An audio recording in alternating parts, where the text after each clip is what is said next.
All right, today I'm here with Charles Mitchell. And what branch of the military did you serve in, sir? Sir, I served in the United States Army. And I see that you are a Vietnam veteran. Is that correct? That's correct. What years did you serve? Pardon? What years did you serve? 69 to first part of 70, and then I went back over there in 73, 74, based in Thailand. And we worked with I was with the Central ID Lab. Okay. And we worked with the Air Force EOD team and also the Special Forces because they had more.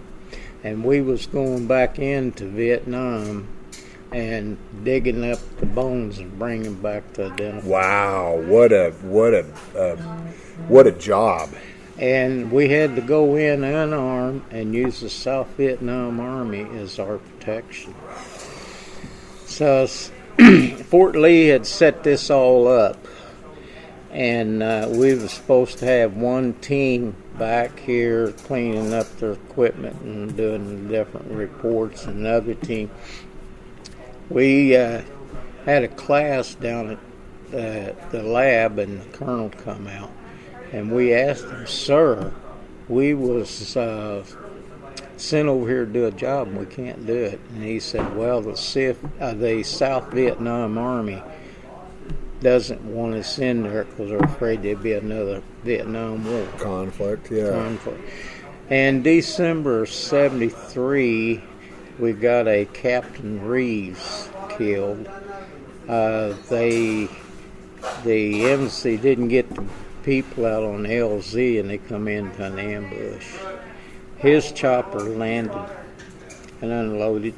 And the second chopper come in, and they was unloaded and got a B-40 rocket. Oh, wow. And my platoon leader was on that one, and he hadn't got out of the plane yet, and he got shrapnel on the back of his head, and they had to medevac him.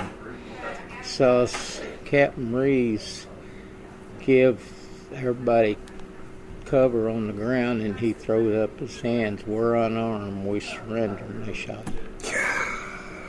See, we was supposed to be taken prisoner of war if we come in contact with the enemy. We didn't have them to fight with, but a machete. Yeah.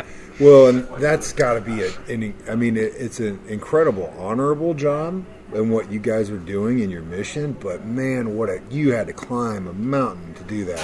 It didn't make it easy. Well, I went into the High Van Pass, and we was at the top of the High Van Pass, and the little people went to sleep when we did, and the only one that was up was the radio operator because he had to do an hour every hour to check to see it was okay, but they could come in and cut our throats.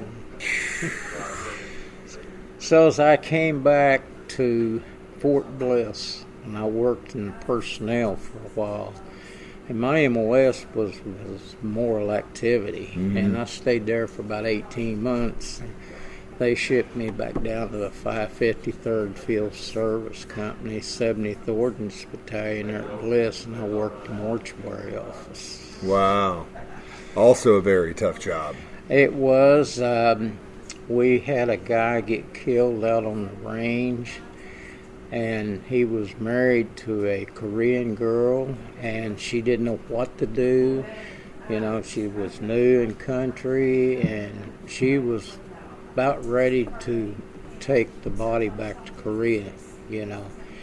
And finally his parents come through and everything, and I guess me and my buddy, it teared us up, and she dropped them booties in the casket down there, and because he would have never got to see his child.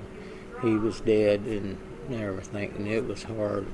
We had several people getting crashes down there. Man. And then I was involuntarily reclassified from combat support to combat arms. I had to go see the colonel, and I went in, saluted him, and he said, "Sergeant Mitchell," he said, "I got something bad news. Well, I thought my parents, one of them, was deceased or something, you know. And he said, no.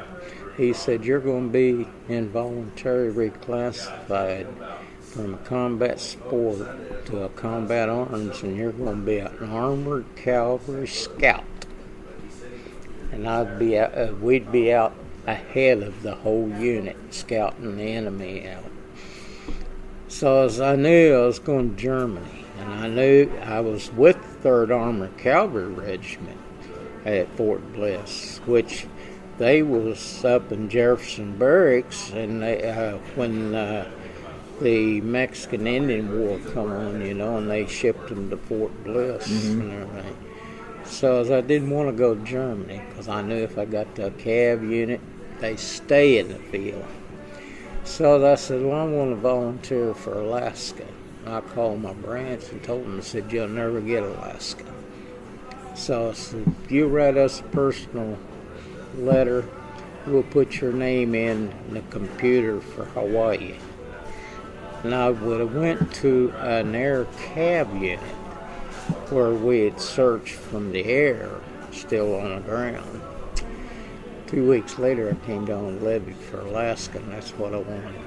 So I went to a cold region test center, and I didn't do no testing or nothing. We was in warm storage under maintenance, and I wound up driving for the colonel. And then they took me off of that and put me on a 5-ton tractor and trailer, bringing the warm-ups in to redo them and then taking them out. And December the 13th, 1979, I was standing on the back duals of a 911. It was a test vehicle. We was winching an RT forklift on the trailer. And I don't know what happened. Anyway, my hand wound up in the drum, the cable, and then my arm started down. They got me off, and they had to fly me to Bassett Army Hospital in Fairbanks, and I went through 4 operations on that. And one night, my wife was coming out of they don't call them mess halls anymore, they call them dining. Yeah. So Colonel Gordon, she was over the nurses, and she said, Sergeant Mitchell, he said, what do you plan to do? I said, ma'am, I got 11 years in. I said, I'm a career soldier. Here, I'm 33 years old. She said, do something for me. I go, oh, Lord. You know, here it comes. She said, let your records go in front of the medical board. And he said, if you don't think it's enough percentage, I'll get you an MOS, but it won't be in combat arms. It'll be in something else. Well, it came back 60% disability, and I taken it. And then I came back here and went to work for SMS. 23 years as a custodian, and then when I retired, I worked out Celebration City. Oh yeah, I remember that place. And I quit about 2 weeks before they hung it up. Yeah. And then I went to work for Cox North, and I was hired in as a floor tech, and then they trained me on linen. That's when the hospital was still there. Before they moved everything south, and then they trained me on trash, and then when I was done trash, I'd pick up the deal and then I would pick up biohazardous from the where they took the blood, you know, and put it back in. And then one day they called me in and said, you're going to be a maid on the psych wards. And I done it until I had to have his shoulder operated on. I said, I can't do them showers like I want. Yeah, physically. Yeah. And then I quit that, and just me and my wife, we just more or less stayed, done things, you know, go to flea markets and stuff like that. Stay busy. And then she came down, she had a stroke. Well, she had 2 of them. And that's when everything went downhill. Yeah. Well, man, thank you for sharing your story with me today. I appreciate that, Charlie. That's an incredible life, and the things that you've probably seen Yeah. in since '69. I bet are incredible. Yeah, I was with the 506 Supply and Service Battalion, 266 Supply and Service Company, and we run ration breakdown in the only gas station the Army had there at Long Beach. And then I volunteered. I wanted to learn to drive a tractor and trailer, and I volunteered, and it was a 5,000-gallon tanker. That's a monster. That is a monster. I took a load.